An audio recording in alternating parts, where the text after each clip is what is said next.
तो चलिए बच्चों शुरू करते हैं आज की क्लास। तो इससे पहले कि हम ये क्लास स्टार्ट करें तो हम डिस्कस कर लेते हैं पिछली वीडियो जो हमने क्या क्या सीखा। तो जो हमने इससे पहले सीखा उसमें हमने क्या क्या सीखा है। जो यूक्लिड की एक विभाजन प्रमेयिका थी और दूसरा क्या, यूक्लिड विभाजन एल्गोरिथम यानी कि कलन विधि। ठीक है, इन दो प्रमेयों को हमने क्या है अभी तक पढ़ लिया। अभी आगे हम जो पढ़ने जा रहे हैं वो है अंकगणित की आधारभूत प्रमेय। अब ये क्या होता है, ठीक है, उसको हम समझेंगे डिटेल में और इससे रिलेटेड जो हमारे सवाल हैं उसको हम क्या है सॉल्व करेंगे, हल करेंगे। ठीक है, तो चलिए शुरू करते हैं। तो सबसे पहले एक संख्या मैं देता हूं 8। अब इस 8 को अगर गुणनखंड रूप में लिखना हो तो आप कैसे लिख सकते हैं, आपने पिछली कक्षाओं में पढ़ा होगा। ठीक है, अगर हमें 8 को लिखना हो तो हम इसको लिख सकते हैं 2 गुणे 2 गुणे 2, ऐसे लिख सकते हैं, ऐसा लिख सकते हैं 2 दूनी 4 दूनी 8। अगर यही 20 होता तो हम इसको कैसे लिखते हैं 2 गुणे 2 दूनी 4 पंजे 20।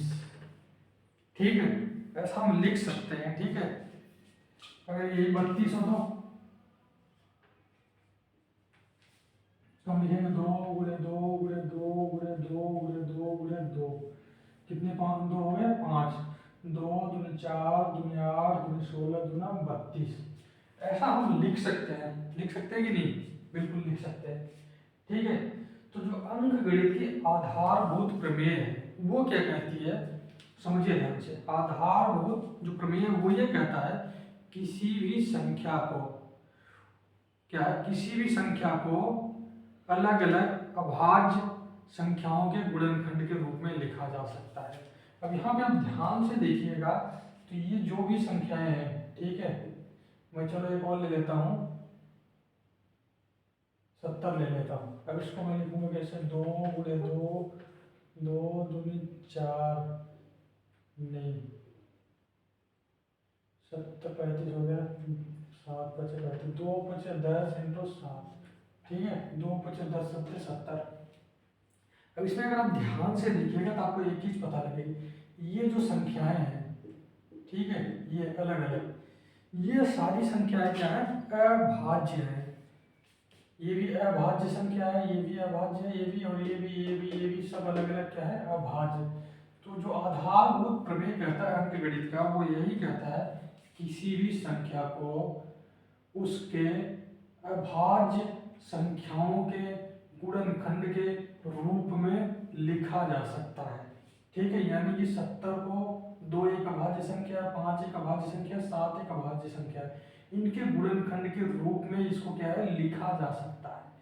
ठीक है, अगर अब इसी को मैं और थोड़ा सा शॉर्ट में लिखूं तो मैं इसको लिख सकता हूं क्या, जो ये 2 2 2 3 बार है इसको मैं लिख सकता हूं 2 के घाते 3, और इसको मैं लिख सकता हूं 2 के घाते 2 गुणे 5, और इसको मैं लिख सकता हूं 2 के घाते 5। ठीक है, और ये एज इट इज रहेगा, यहाँ तक कोई डाउट नहीं है ना।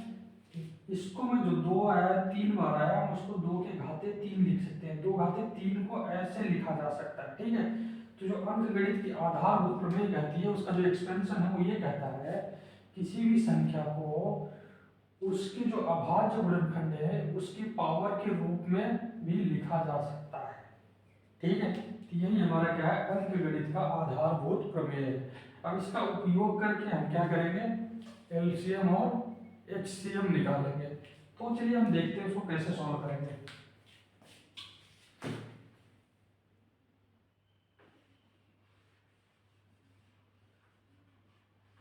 चलिए मैं इन्हीं संख्याओं को लेकर सवाल बनाता हूँ। ठीक है, अभी मैं ये बोलूं कि संख्या 8 और 20 का क्या है आपको एचसीएफ और एलसीएम निकालना है। ठीक है, तो आप कैसे निकाल पाएंगे, ये पिछली कक्षाओं में आपने क्या है हल किया। अभी हमने इसी चीज को क्या है किससे किया था, यूक्लिड की जो विभाजन प्रमेयिका थी उसकी सहायता से हमने क्या है जो एल्गोरिथम है उसकी सहायता से हमने सॉल्व किया था, एचसीएफ निकाला था। अभी हमें क्या है एचसीएफ और एलसीएम इसका निकालना है। तो आपने पिछली कक्षाओं में पढ़ा होगा जो एलसीएम होता है एलसीएम बोले तो लघुत्तम जमा पड़ता है। वो क्या होता है, वो छोटी से छोटी संख्या, ठीक है, वह छोटी से छोटी संख्या जो इससे क्या है विभाजित हो जाए, इन दोनों से विभाजित हो जाए, उसको हम बोलते हैं एलसीएम। और एचसीएफ क्या होता है, वह बड़ी से बड़ी संख्या, ठीक है, वह बड़ी से बड़ी संख्या जिससे ये दोनों विभाजित हो जाए। दोनों में फर्क है देखना, ठीक है। एलसीएम वह संख्या जो इन दोनों संख्याओं से क्या है विभाजित हो जाए, वो छोटी से छोटी संख्या, जैसे मान लीजिए 20 है और कितना है 8 है, तो जो मुझे समझ में आ रहा है वो है 40, जो इनका एलसीएम है 40, और जो मुझे समझ में आ रहा है एचसीएफ वो है 4। चलिए पहले इनको हम देखते हैं, ठीक है, उसको समझते हैं हम कहना क्या चाह रहे हैं, ठीक है। एलसीएम वो बड़ी से बड़ी, सॉरी,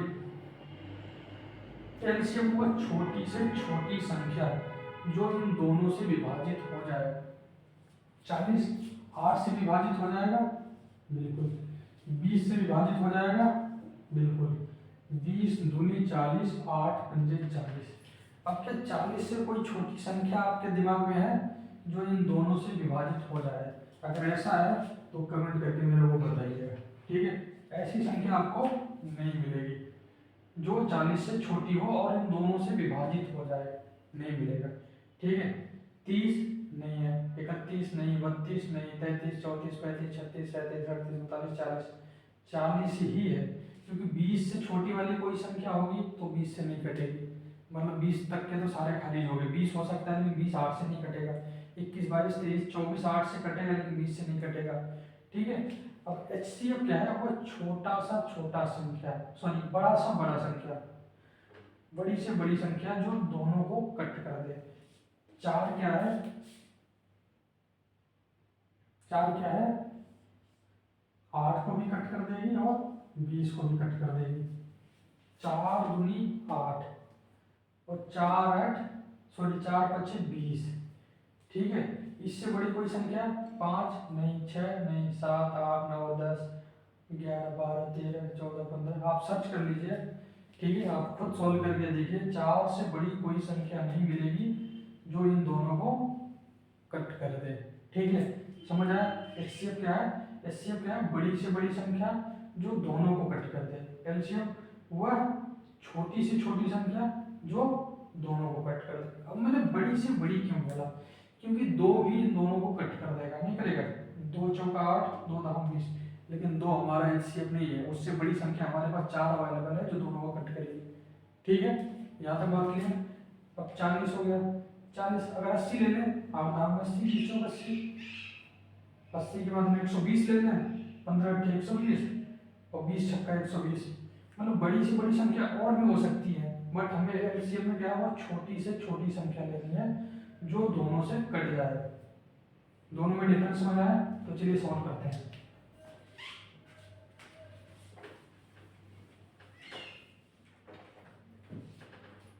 तो इसके लिए देखिए सबसे पहले हम क्या करते हैं, एलसीएम में हम क्या करते हैं, क्या बताया मैंने, एलसीएम में छोटी से छोटी संख्या लेनी है, ठीक है। अब छोटी से छोटी संख्या देखो क्या होती है, आप पहले देखिए 2 2 2, छोटी से छोटी संख्या लेना है तो पहली वाले के सारे संख्या आप ले लीजिए, ठीक है। पहले वाले जो छोटी वाली संख्या है, ध्यान रखना, जो छोटी वाली है उसके सारे जो गुणनखंड है वो लिख लीजिए एक जगह, ठीक है। 2 गुणे 2 गुणे 2, एलसीएम लिख के, एलसीएम लिखो, जो छोटी वाली संख्या जो दोनों में, इनमें और इसमें जो जो संख्या दी है उसमें जो सबसे छोटी संख्या वो लिख लीजिए। आपने 2 को लिख लिया 3 बार। अब अगर 3 बार से ज़्यादा अगली वाली में 2 है तो हम यहाँ पे मल्टीप्लाई कर देंगे 2 का, ठीक है। अगर नहीं है, जैसा कि इसमें 2 ही है और इसमें 3 है, 3 हमने पहले ही ले लिया है और इसमें 2 ही है, तो हम 2 को नहीं लेंगे, हम क्या लेंगे 5। इसमें क्या 5 नहीं है, इसमें 5 नहीं है तो हम 5 को उतार लेंगे।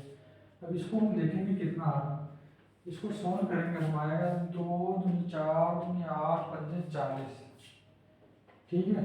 यही हमारा क्या है आंसर बनेगा, ठीक है। ध्यान से देखना और इसको प्रैक्टिस करोगे तो बहुत ही आसान है गुणनखंड विधि से। अब जब HCF की बारी होती है तो कॉमन फैक्टर होता है, यानी कि जो दोनों में कॉमन हो। तो उसके लिए देखिए क्या क्या कॉमन है। एक तो ये वाला कॉमन है, ये कॉमन है, 2 और 5 कॉमन नहीं है, ठीक है। तो जब HCF हम लिखेंगे, HCF, तो हमारा क्या है जो कॉमन होगा, 2 2 2 गुणे 2 बराबर 4 आंसर। अभी जब मैं एग्जांपल ले रहा था, जब मैंने लिया था 40 और 4 ये लिया था ना, क्योंकि मेरे को दिख गया था, ठीक है, इसलिए मैंने आपको समझाने के लिए 40 और 4 लिया था, ठीक। कोई डाउट? इसको नोट डाउन कर लो और समझो, ठीक है। इसके बाद हम ले लेते हैं संख्या दूसरी वाली, बाकी के दो जो हैं उसको हम सॉल्व करते हैं।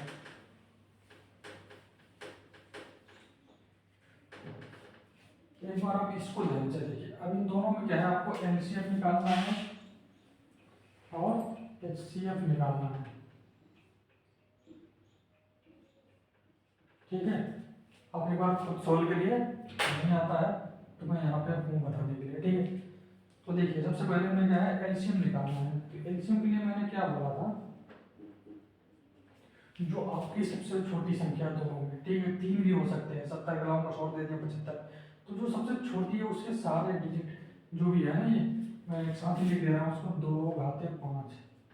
अब मैंने क्या कहा एलसीएम में क्या करना है, अगर 2 घाते 5, 5 बार से ज़्यादा यहाँ पे 2 है तो हम 1 उतार लेंगे, ठीक है। इसमें नहीं है तो हम क्या करेंगे, नहीं उतारेंगे। अब इसमें 5 नहीं है तो इसमें 5 भी ले लेंगे, इसमें 7 नहीं है तो हम 7 भी ले लेंगे। कहने का मतलब ये है कि पढ़ने वाली संख्या में जब अभाज्य गुणनखंड हम निकालते हैं उसमें जो नहीं रहेगा वही लेंगे। इसीलिए मैंने बोला था 2 अगर यहाँ पे क्या है 5 बार है, अगर यहाँ 6 बार है तो छठे वाले को हम उतार देंगे क्योंकि छठा वाला इसमें नहीं है, 5 तो हमारे पास है, ठीक है। तो ये हमारा क्या है एलसीएम हो जाएगा 32 गुणे 5 गुणे 7। अब ये कितना आ जाएगा, 5 गुणे 10, 5 15 1 16 गुणे 7, 16 7 112, ये हो जाएगा हमारा एलसीएम। अभी जब HCF की बात आएगी तो हमने कहा कॉमन, जो कॉमन है दोनों में हम उसी को लें। कॉमन क्या है, 2 2 और 2 5 तो नहीं है, 2 7 भी नहीं है और नहीं है, मतलब 2 2 है, ठीक है। तो जो हमारा HCF होगा वो सिंपली क्या है 2 हो जाएगा। एलसीएम बोले तो लघुत्तम समापवर्तक, ठीक है, और ये महत्तम समापवर्तक हो गया, हाईएस्ट कॉमन फैक्टर, ठीक है। यहाँ तक समझ आया? तो चलिए ठीक है, अभी हम इसको यहाँ पे क्लोज करते हैं। अब इसी अंकगणितीय आधारभूत प्रमेय में एक क्वेश्चन आपसे पूछा जाएगा, गुणनखंड वृक्ष के रूप में लिखिए। ध्यान से देखिए, ठीक है, मैं यहाँ पे लिखूंगा और समझाऊंगा। गुणनखंड को क्या है, किसी भी संख्या को गुणनखंड वृक्ष के रूप में लिखिए। क्या बोलेगा, गुणनखंड,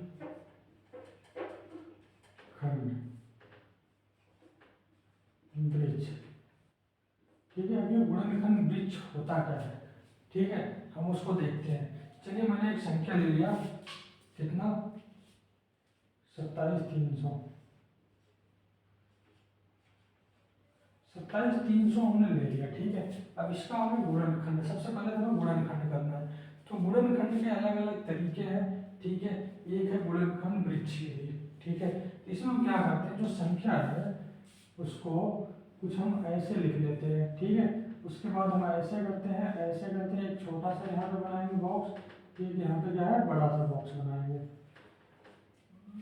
तो सबसे पहले हम देखेंगे कि ये किससे इसमें भाग जा रहा, ठीक है, 2 से भाग जा रहा, 2 से भाग जा रहा, तो ठीक है, आपको प्रैक्टिस होनी चाहिए। आप डायरेक्ट यहाँ पे लिखो जितना भाग जाएगा, 2 1 का 2, 7 आया, 2 3 6, एक यहाँ से बचा, यहाँ बचा 3 13, 2 6 12, एक आया, 2 बचे 10 और ठीक है, ऐसे आ गया कितना 1300 650, ठीक है, ये हो गया पहला। और फिर इसको हम लिखेंगे दूसरे पार्ट, फिर 1300 हम किसको लेंगे, 13650 को, 13650 को। अब इसमें भी क्या 2 का बार जाएगा, ठीक है।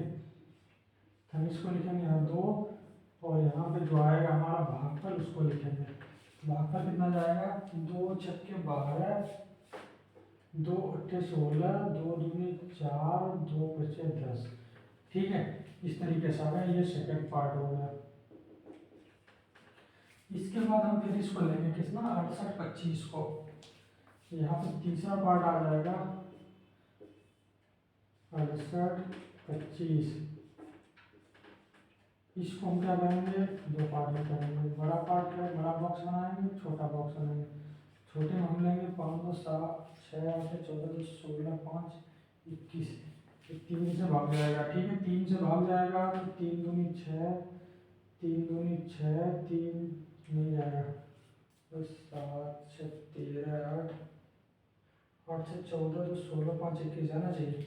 2 3 6, 2 3 दूनी 6, 3 7 21, 3 5 15। ठीक है, अब इसके बाद हम चौथा लिखेंगे।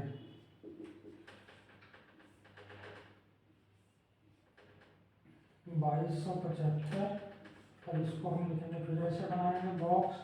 ठीक है, 5 हम लिखेंगे, 5 से भाग जाएगा। ठीक है, 5 चौका 20, 5 बचे 25, 5 बचे 25। फिर यहाँ पे आएगा हमारे चौथे के बाद पांचवा, कितना 455।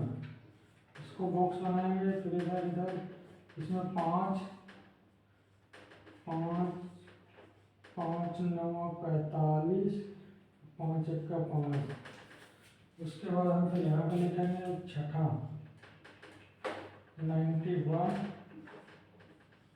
यहाँ लिखेंगे 7।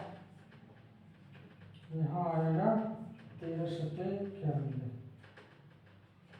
ठीक है, इस तरीके से ये जो ये पैटर्न बना ना, ये क्या है, गुणनखंड वृक्ष विधि है। अब इसी सारी संख्याओं को हम एक साथ जब बना के लिखेंगे, हम देखो कैसे लिखेंगे इसको, थोड़ा छोटा छोटा बनाऊंगा। 27 302, यहाँ पे आया था कितना 13 650। फिर 13 650 को हमने 2 से लिया था, 2 आया था कितना 13 650 आया था 68 25। फिर 68 25 को हमने 3 से भाग दिया था, तो आया कितना था, आया था 2275। 2275 को जब हमने किससे भाग दिया, 2275 को हमने 5 से भाग दिया, 5 तो आया कितना 455। 455 को हमने 7 से भाग दिया, आया कितना 13। ठीक है, और ये भाग हम जब तक देते रहेंगे जब तक कि ये सारी संख्याएं अभाज्य में ना प्राप्त हो जाए। जब ये लास्ट वाला अभाज्य संख्या प्राप्त हो जाएगा तो हम रुक जाएंगे। चलो, ये तो मैंने कर दिया बहुत आसानी से, क्योंकि मेरे को पता था कि ये कितने से कटेगा। अगर आपको नहीं पता है कौन सी संख्या किससे कटेगी, तो चलिए मैं आपको बता देता हूँ। ठीक है, तो ध्यान से देखिएगा और इसको क्या है, दिमाग में फीड कीजिएगा। एक बार फीड हो गया तो फिर आगे कोई टेंशन लेने की जरूरत नहीं है। ठीक है, तो चलिए इसको नोट डाउन करना है तो नोट डाउन कर लीजिए।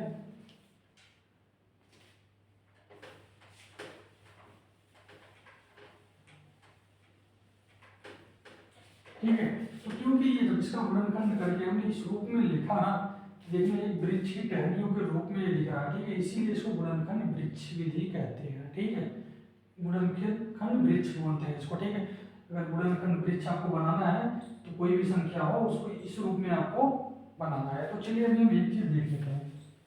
ठीक है, क्योंकि मेरे को पता था ये 2 से कट जाएगा, 3 से कट जाएगा, 4 से कट जाएगा, या 5 से 6 से 7 से। ठीक है, बट आपको क्या है, नहीं पता था। तो चलिए हम उसको देख लेते हैं। संख्या 2 से कटने वाली संख्या, 2 से कटने वाली संख्या 2 4 6 8 0।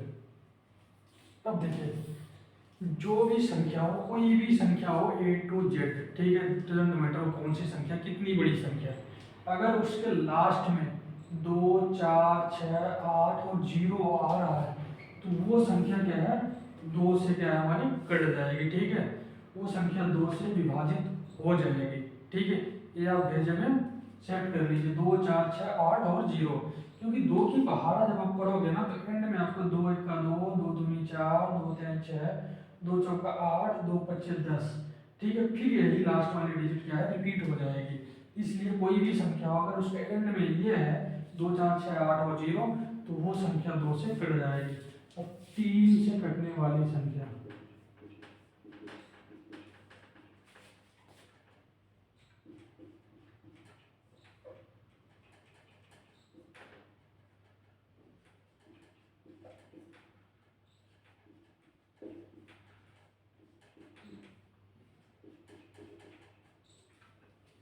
अब 3 से कौन सी संख्या कटेगी, कोई भी संख्या हो A to Z में कुछ भी लिखता हूँ यहाँ पे 3, 5, 8, 7, 15, 3, 18। ठीक है, मेरे को नहीं पता है क्या है। ठीक है, कितने से कटेगा। अब अगर मेरे को ये चेक करना है कि 3 से कटेगा तो सबसे पहला काम आपको क्या करना है, ये जो संख्याएं हैं, ठीक है 3, 5, 7, 3, इनको आप जोड़ लीजिए। इनको जोड़ने का आपको क्या मिलेगा, 3, 5, 8, 7, 15, 3, 18 मैंने पहले बोल दिया था। ठीक है, अब ये आया 18। अब इस 18 को देखिए कि ये 3 से कट जाएगा। अगर ये 3 से कट जाएगा मतलब ये संख्या भी 3 से कट जाएगी। चलिए हम देखते हैं, इसको भाग देते 3 से। ठीक है, 3 का भाग दीजिए आप, 3 1 का 3, यहाँ 0 यहाँ 5, 3 1 का 3, 2 27, 3 9 27, 3 3 1 का 3 0। ठीक है, ये संख्या 3 से कट गई। अगर इनका योग जो भी आ रहा है अगर वो 3 से कट जाएगा तो मतलब वो संख्या क्या है हमारी 3 से कट जाएगी। ठीक है, ये ध्यान रखना आपको।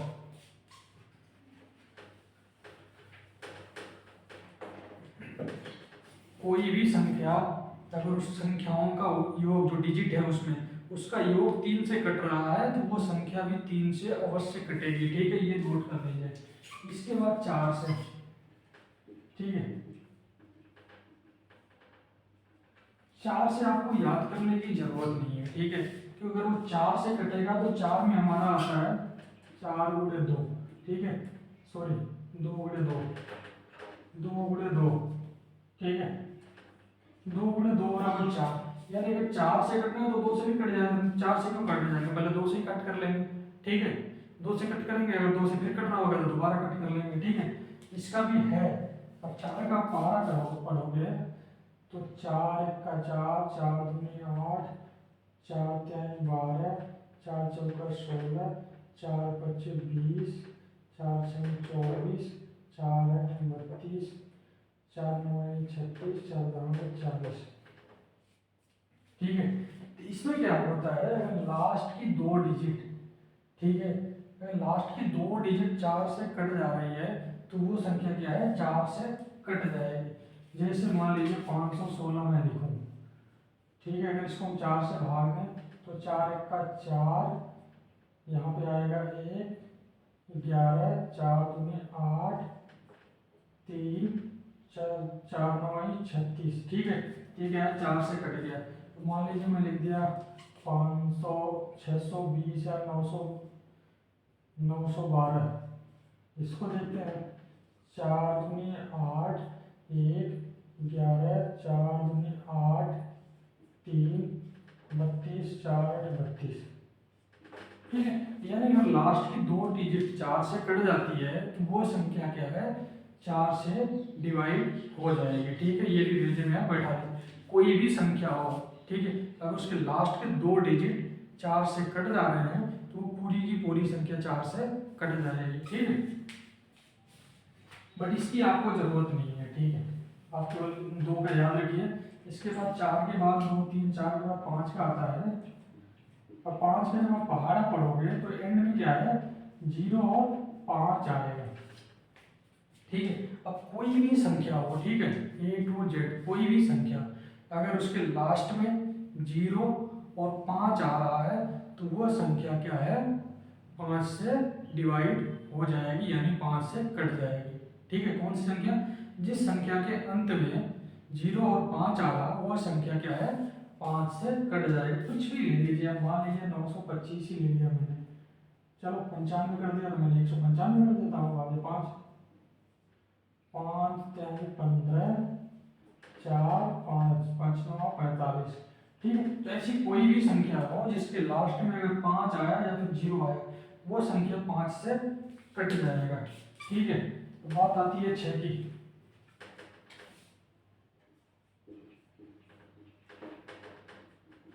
ठीक है, तो अगर कोई भी संख्या है वो 2 और 3 दोनों से कट रहा है, यानी कि वो 6 से भी कट जाएगा। ठीक है, अब इससे आगे और भी है, वो सारे याद करने की जरूरत नहीं है, एक और याद कर लीजिए आप।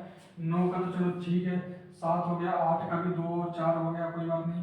ठीक है, 2 और 4 से कट रहा है तो वो जरूरी नहीं 8 से कटेगा, क्योंकि 2 और 4 में 4 में भी 2 2 आ रहा है।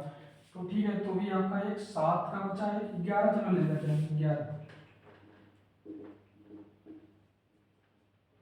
ठीक है, एग्जैक्टली अगर सही से बोलूँ तो 7 का मेरे को याद नहीं आ रहा। ठीक है, मेरे को देखना पड़ेगा, रिवाइज करना पड़ेगा, क्योंकि ये ऑटोमेटिक मेरे दिमाग में फीड है, तो मैंने ये बता दिया। 7 का अगर आपको चाहिए तो मैं उसको नेक्स्ट वीडियो में आपको बता दूंगा। ठीक है, तो अभी हम 11 का देख लेते हैं। तो 11 कोई भी संख्या हो, ठीक है, X Y Z A to Z, कोई भी संख्या हो, वो 11 से तभी कटेगी अगर वो 3 संख्या की है। मान लीजिए 5 2 और 7। ठीक है, अगर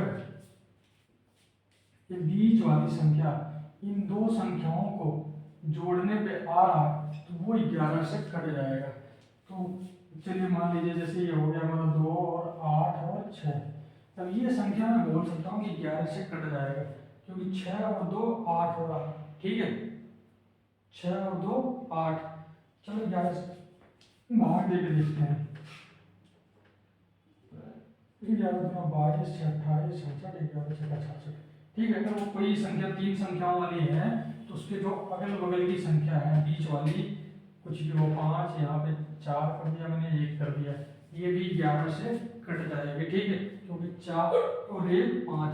ठीक है, अगर इस और इसको जोड़ने के बाद बीच वाली संख्या आ रही है तो 11 से कट जाएगी। बाकी 11 की और कौन कौन सी संख्याएं कटेगी वो मैं आपको नेक्स्ट वीडियो में बताने वाला हूँ। ठीक है, तो ये होगी गुणनखंड करने के लिए आपको कौन सी संख्या का गुणनखंड उसमें होगा नहीं होगा उसको आप यहाँ से बता सकते हैं। ठीक, कोई भी संख्या उसको 2 का भाग जाएगा नहीं जाएगा, ये याद रखिए। 2 4 6 8 लास्ट में 0 होना चाहिए।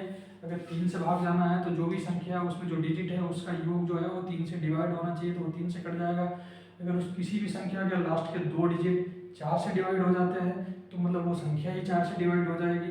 और किसी संख्या के लास्ट में अगर 0 या फिर 5 है तो वो संख्या क्या है 5 से डिवाइड हो जाएगी। ठीक है, तो अभी आपको क्या है इससे गुणनखंड करने में बहुत ही ज़्यादा सहायता मिलने वाली है। ठीक है,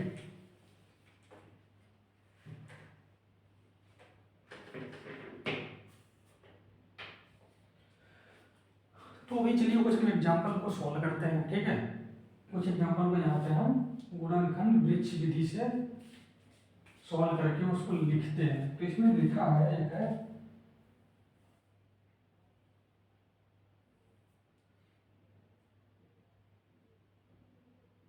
588 दिया है। ठीक है, 588 ये कह रहा है गुणनखंड विधि से इसको गुणनखंड बताइए, मतलब इस संख्या का गुणनखंड विधि से गुणनखंड लिखिए। तो सबसे पहले आपको क्या है गुणनखंड वृक्ष बनाना है। तो सबसे पहले आप यहाँ पे कीजिए 588। ठीक है, 2 ऐसे ऐसे बॉक्स बनाइए। ठीक है, ऐसे क्या है बॉक्स बनाइए। तो पहले तो देखिए सबसे छोटा वाला संख्या से स्टार्ट करना है। क्या 2 से कटेगा, लास्ट में आ रहा 8 आ रहा तो कट जाएगा 2। तो 2 दूनी 4, 4 में 5 में 4 में 1 18 2 9 18 2 4 8। अभी भी 11 294 आ रहा है, यानी ये 2 से कट जाएगा। फिर इसको लिखिए ऐसे, यहाँ पे 2 और यहाँ पे 2 1 का 2 2 4 का 8 2 7 14। अब ध्यान से देखिए 147 है, 2 से तो कटेगा नहीं क्योंकि 7 आ रहा वहाँ पे, 2 4 6 8 0 नहीं आ रहा। अब इसको देखिए 3 से कटेगा क्या, 3 से कटने के लिए जो संख्याएं हैं 7 4 और 11, ये क्या है 3 से कटना चाहिए। तो 7 और 4 11 और 1 12, 12 क्या 3 से कट जाएगा, मतलब ये संख्या भी 3 से कट जाएगी। तो हम लिखते हैं इसको, यहाँ पे पहले 3 कर दीजिए, अब यहाँ पे जो आएगा उसको हम लिखते हैं 3 चौका 12, 3 9 27। अब ये क्या 3 से कटेगा? नहीं, 9 4 13 नहीं कटेगा 3 से, यानी कि ये 7 से कटेगा। ठीक है, 7 सत्ते 49 और 7 सत्ते 49। ठीक है, इस तरीके से क्या है गुणनखंड का एक वृक्ष बनाइए। ठीक है, वृक्ष बनाने के बाद जो गुणनखंड होगा, अतः लिखिए यहाँ पे, अतः 588 का गुणनखंड, सॉरी गुणनखंड इज इक्वल टू 2 गुणे 2 गुणे 3 गुणे 7 गुणे 7। ये क्या है आपका आंसर हो जाएगा। ठीक है, समझ में आ गई? चलिए नोट डाउन कर लीजिए, दूसरा एग्जांपल लेते हैं अभी।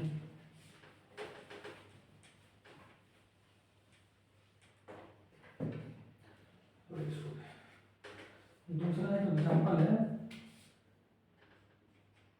1470। ठीक है, अब ये कहना कि 1470 का गुणनखंड विधि से इसका क्या है गुणनखंड निकालिए। जब भी ऐसा बोले तो आप क्या है गुणनखंड वृक्ष बनाएंगे तुरंत। ठीक है, बिना सोचे एग्जाम में आएगा 2-3 नंबर में, 1 नंबर में भी आ सकता है, क्योंकि बहुत बड़ा नहीं है। ठीक है, छोटा सा सवाल है, तो 1 नंबर आप यहाँ से भी इसको फिक्स कीजिए। ठीक है, तो सबसे पहले आप देखिए यहाँ पे 1470, क्योंकि 2 से भाग इसमें चला जाएगा, 2 और भागफल कितना जाएगा 2 सत्ते 14, 2 3 6, 2 5 10, ये क्या है 5 3 8 7 15, यानी कि 3 से कट जाएगा, 3 दूनी 6, 3 चौका 12, 3 5 15, 5 4 9 2 11, 3 से नहीं कटेगा, ये 5 से कटेगा। ठीक है, तो यानी कि यहाँ पे लिखे 5, यहाँ पे क्या आएगा वो हम देखते हैं 5 चौका 20, 5 9 45, तो ये आ जाएगा यहाँ पे 7 और यहाँ पे आ जाएगा 7। तो इस तरीके से इसका जो गुणनखंड होगा हमें मिल जाएगा 2 गुणे 3 गुणे 5 गुणे 7 गुणे 7।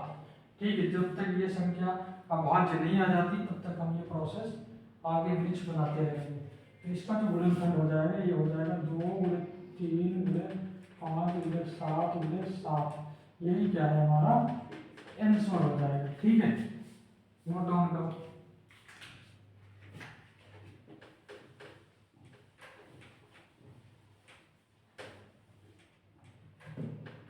अभी एक संख्या दिया है 7429। ठीक है, अब इसका आपको क्या है गुणनखंड निकालना है। ये इसका प्रैक्टिस आप खुद कीजिए, अपनी कॉपी पे निकाल के देखिए क्या आ रहा है। तो चलो सॉल्व करते हैं इसको।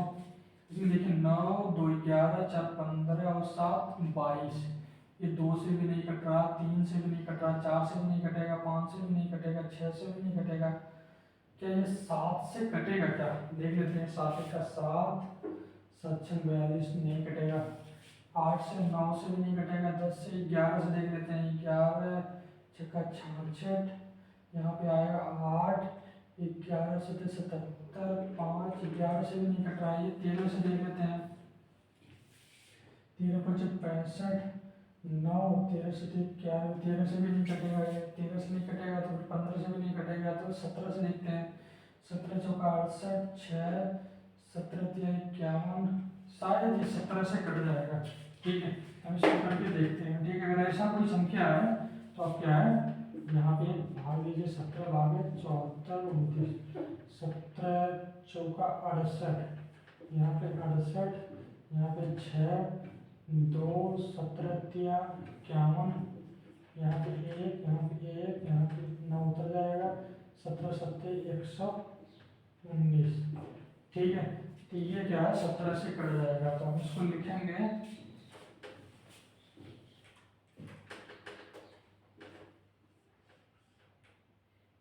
74 29। यहाँ पे हम 17 चौका 68, 17 चौका 68, और उसके बाद हमने लिया था 6 17 3 51, 17 7 119। अब ये 17 से कटेगा क्या दोबारा? 17 दूना 34, और यहाँ पे आ जाएगा 34 9 17 17 से भी कटेगा, 19 दूना 38, ये 19 से कटेगा, 19 दूना 38, 19 तेरह 57। ठीक है, तो इसका जो गुणनखंड होगा हो जाएगा 17, 19 और 23। तो इसको लिखेंगे अतः 74, 29 का गुणनखंड इक्वल टू 17 गुणे 19 गुणे 23। ठीक है, ये थोड़े से ऐसे क्वेश्चन भी आ सकते हैं। ठीक है, जो 2 से भी नहीं कटेगा, 3 से भी नहीं कटेगा, 4 से भी नहीं, 5 से भी, 7 से, 9 से, ठीक है, 11, 12, 13, ये सब किसी से भी नहीं कटेगा। तो आप चेक कीजिएगा उसको किससे, 13 से स्टार्ट कीजिएगा, 13, 17, 15 नहीं, क्योंकि वो तीनों 5 से कट जाएगा, 17, 19, 21 भी नहीं, 23। ठीक है, ये चार आप क्या 17, 19, 23 और 25 नहीं, 27 नहीं, 29। ठीक है, इससे ज़्यादा की आपको ज़रूरत नहीं पड़ेगी। आपके लेवल पे जो भी क्वेश्चन आएगा इनमें से किसी न किसी से कट जाएगा। तो इसको क्या कीजिए, जैसे मैंने भाग दिया ना यहाँ पे, वैसे इन संख्याओं से भाग देख के आप क्या कीजिए, चेक कीजिए। ठीक है, क्योंकि इनका कोई शॉर्टकट नहीं मिलेगा, ना इसकी जरूरत पड़ेगी, ना क्वेश्चन ऐसे आ सकते हैं। ठीक है, तो ये हो गया कुछ एग्जाम्पल्स।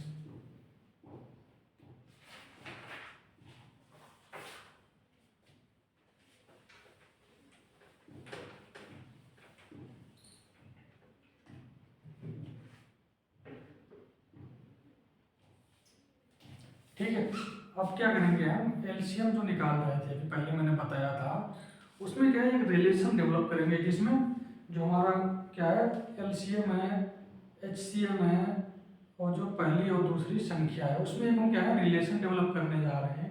ठीक है, वो आपने पहले कर रखा है ऑलरेडी पिछली क्लास में। ठीक है, अगर आपने नहीं किया है तो इसको बहुत ध्यान से देखना है। ठीक है, ताकि आपको फार्मूला याद करने की जरूरत ना पड़े, आपकी प्रैक्टिस में आ जाए, आपको दिमाग में क्या है, सेट हो जाए। ठीक है, तो चलिए हम देखते हैं। संख्या हम कुछ ज़्यादा नहीं, छोटा छोटा लेंगे, 8 और 15। ठीक है, अब 8 और 15 का आप एलसीएम निकालिए और एचसीएफ निकालिए।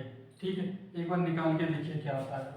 तो सबसे पहले इसका गुणनखंड करेंगे, 2 दूनी 4 दूनी 8 और 3 5 15। ठीक है, चलो हम इसको 15 की जगह क्या है ना, 15 चौका 60 कर देते हैं। तो हम इसको लिखेंगे 2 दूनी 4 12 इंटू 5 60। ठीक है, मैंने इसलिए लिखा कि 8 और 15 का जो एचसीएफ आ रहा था वो 1 आ रहा था। ठीक है, हमें 1 नहीं लेना था। ठीक है, अभी इसका क्या है, एलसीएम निकालिए आप, एलसीएम और एचसीएफ। ठीक है, दोनों निकालिए, फटाफट निकालिए, फटाफट सॉल्व कीजिए तेजी से। ठीक है, मैं डायरेक्ट लिख रहा हूँ, आप निकालते रहिए। इसका जो एलसीएम हो जाएगा 8 3 24 पंजे 120 और 2 2 4 4, इसका क्या है, एचसीएफ हो जाएगा। ठीक है, अब एक बार ध्यान से देखिए। ठीक है, हमारा एलसीएम कितना है 120 और एचसीएफ कितना 4। इन दोनों को आपस में मल्टीप्लाई कीजिए, एलसीएम गुणे एचसीएफ 120 गुणे 4, ये कितना आ रहा, 480। ठीक है, क्लियर, यहाँ तक कोई डाउट नहीं होना चाहिए। ठीक है, अब एक बार इनको आपस में गुणा कीजिए, 8 गुणे 60 बराबर 480। ठीक है, वही संख्या आ गई, वही संख्या आ गई, मतलब एलसीएम गुणे एचसीएफ बराबर पहला संख्या गुणे दूसरा संख्या। ये आपने पिछली कक्षा में क्या है, ऑलरेडी पढ़ रखा है। चलो, हो सकता है बाई चांस आ गया हो ये, हाँ, ये भी दिमाग में चल रहा होगा, नहीं हो सकता है बाई चांस आ गया होगा। मैंने 8 और 60 जानबूझ के लिए, कोई भी संख्या आप ले लीजिए। ठीक है, आप कोई भी संख्या अपनी मर्जी से लीजिए। चलो, ये दूसरी संख्या लेता हूँ, हो सकता है ये संख्या भी मैंने पहले से ही सोच रखी हो। तो आप क्या कीजिए, अपने कॉपी पे कोई 2 संख्या उठाइए। ठीक है, छोटी संख्या उठाइए ताकि उसका मल्टीप्लाई गुणा करने में आसानी हो। ठीक है, ऐसा नहीं है कि छोटी लेने से आ जाएगा, बड़ी लेने से नहीं आएगा, वो तब भी आएगा। ठीक है, आप कोई भी संख्या ले लीजिए, वो आपके ऊपर है। ठीक है, चलिए मैं ले लेता हूँ, ऐसे एक्टिंग कर लेता हूँ, 20 और 35 ऐसे ही बोल दिया मैंने कुछ। ठीक है, मेरे को नहीं पता इसका क्या आने वाला है। तो चलिए 20 को लिखते हैं, 2 दूनी 4 5 20, 35 को लिखेंगे 5 गुणे 7। अब इसका जो एलसीएम आएगा वो हमें पता है 2 दूनी 4 5 20 7 140 आएगा, आप निकाल के देखिए। और इसका जो HCF आएगा वो आएगा, कॉमन क्या है दोनों में 5, तो 5 आ जाएगा। ठीक है, ये हमारा एलसीएम निकल के आ गया, एचसीएफ निकल के आ गया। आप सॉल्व करके देखिए क्या हो रहा है। ठीक है, इस संख्या को सॉल्व कीजिए, उसका एलसीएम निकालिए और एचसीएफ निकालिए, देखिए आता क्या है। अब इन दोनों को मैं गुणा करूंगा आपस में, एलसीएम गुणे एचसीएफ, एलसीएम गुणे एचसीएफ, तो हमें क्या मिल के आएगा 140 गुणे 5 14 25 70 700। ठीक है, अब एक बार इनको गुणा कीजिए, 35 गुणे 20, ये भी आपका 700 ही मिलेगा। ठीक है, इससे ये निष्कर्ष निकल के आता है कि अगर हम किसी संख्या का एलसीएम पता हो, ठीक है, किन्हीं दो संख्याओं का अगर हमें एलसीएम पता हो या किन्हीं तीन संख्याओं का हमें एलसीएम पता हो, तो उन संख्याओं को आपस में गुणा करके बराबर में एलसीएम और एचसीएफ का गुणा करके हम बाकी का जो एलसीएम है वो निकाल सकते हैं। जैसे मान लीजिए ये दो संख्याएं हैं, ठीक है, ये दो संख्याएं हैं, कौन सी, एक ये एक ये। अब हमें क्या है एलसीएम पता है, मान लीजिए एलसीएम हमें दिया है, ठीक है, एलसीएम अगर हमें पता है, एलसीएम अगर हमें पता है, एलसीएम अगर हमें पता है तो हम एचसीएफ निकाल सकते हैं। देखिए कैसे, एलसीएम गुणे एचसीएफ बराबर पहली संख्या 20 गुणे दूसरी संख्या 35।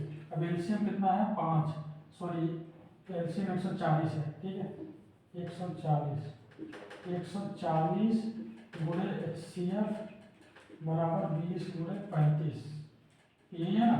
अब एचसीएफ में निकालना, ये इसका है गुणा तो हो जाएगा भाग हो जाएगा। ठीक है, एचसीएफ अगर हमें निकालना है तो 20 गुणे 35 बटा 140 हम करेंगे, 0 से 0 कट गया 14, 2 7 14 और 7 5 35, यानी ये 5 आ जाएगा।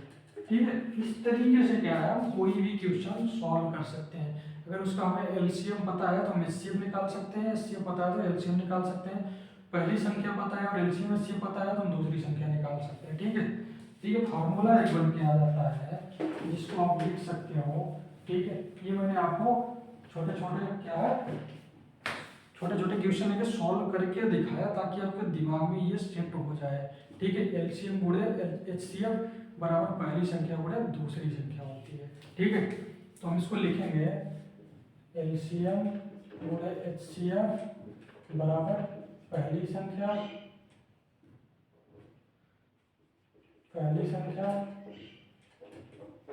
गुणे दूसरी संख्या।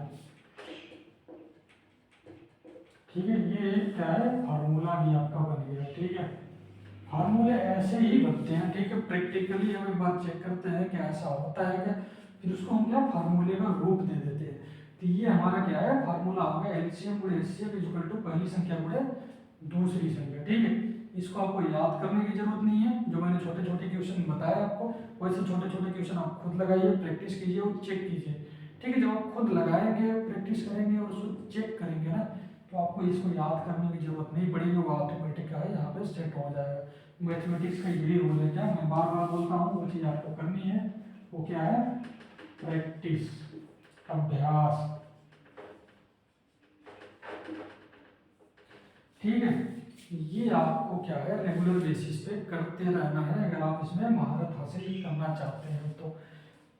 ठीक है, और आपको करना चाहिए। क्यों, मैथमेटिक्स क्या है ना आपकी लाइफ में हर जगह यूजफुल है, हर जगह ये काम आएगी। आप कहीं भी रहो, किसी भी फील्ड में रहो, डजेंट मैटर कि आप किस फील्ड में हो, आप सॉफ्टवेयर इंजीनियर की फील्ड में हो, देन आल्सो आपको मैथमेटिक्स की बहुत ज़्यादा जरूरत पड़ने वाली है। ठीक है, बहुत सारी ऐसी मैथमेटिकल कैलकुलेशन उसमें यूज होती हैं जो अगर आपको आती है पहले से तो बहुत ज़्यादा हेल्पफुल होगी आगे चल के। ठीक है, आप कुछ भी बनना चाहो, कुछ भी, अगर आप बायोलॉजी से पढ़ रहे हैं, ठीक है, अगर आपकी मैथमेटिक्स स्ट्रॉन्ग है तो मैंने आपको पहले भी बताया, अगर आपकी मैथ स्ट्रॉन्ग है, मैथ स्ट्रॉन्ग है दैट मीन्स आपकी फिजिक्स बढ़िया है। ठीक है, फिजिक्स क्या है, मैथमेटिक्स के बारे में प्रोडक्ट ही है। अगर आपको मैथ अच्छी आती है, ठीक है, अगर आपको मैथ अच्छी आती है तो फिजिक्स आपको बहुत अच्छे से समझ में आएगा। ठीक है, लेकिन अगर आपका मैथ जीरो है तो फिजिक्स आपका क्या है, इस काम से सुनो दूसरे काम से उड़ने वाली है, ऐसा हालत हो जाएगा। ठीक है, तो इसलिए मैथ आप जरूर पढ़ो। ठीक है। मैं फिजिक्स जो पढ़ाऊंगा, फिजिक्स वाले क्वेश्चन बहुत सारे, हाई स्कूल में क्या है एक विज्ञान नाम से ही सब्जेक्ट होता है, बट आगे चल के जैसे आप इंटर में जाएंगे तो फिजिक्स, केमिस्ट्री और बायोलॉजी ये 3 अलग अलग हो जाते हैं। तो उसमें जो फिजिक्स होता है वो पूरा मैथमेटिकल कैलकुलेशंस होते हैं उसमें, ठीक है, दिमाग लगता है उसमें बहुत ज़्यादा। लेकिन अगर आपकी मैथ स्ट्रांग नहीं है तो आप फिजिक्स के पास भी नहीं जा पाएंगे, ठीक है। तो इसलिए मैथ से भागने से आपका नुकसान ही होने वाला है, ठीक है। तो गाइस इस वीडियो को मैं यहीं पे भी क्लोज करता हूँ, ठीक है। आई होप कि जो भी आपके कॉन्सेप्ट है वो क्लियर हो गए होंगे। इसमें मैंने क्या क्या बताया आपको, एक तो पहला क्या गुणनखंड ब्रिज, दूसरा एलसीएम एचसीएम निकालने के लिए आपको क्या करना चाहिए, ठीक है, उसके लिए फार्मूला क्या है फार्मूला, एलसीएम गुणे एचसीएम इक्वल टू पहली संख्या गुणे दूसरी संख्या, ठीक है। तो इस वीडियो को मैं यहीं पे क्लोज करता हूँ, अपने दोस्तों के साथ शेयर जरूर कीजिए, ठीक है, और चैनल को सब्सक्राइब भी कर लेना। Thank you.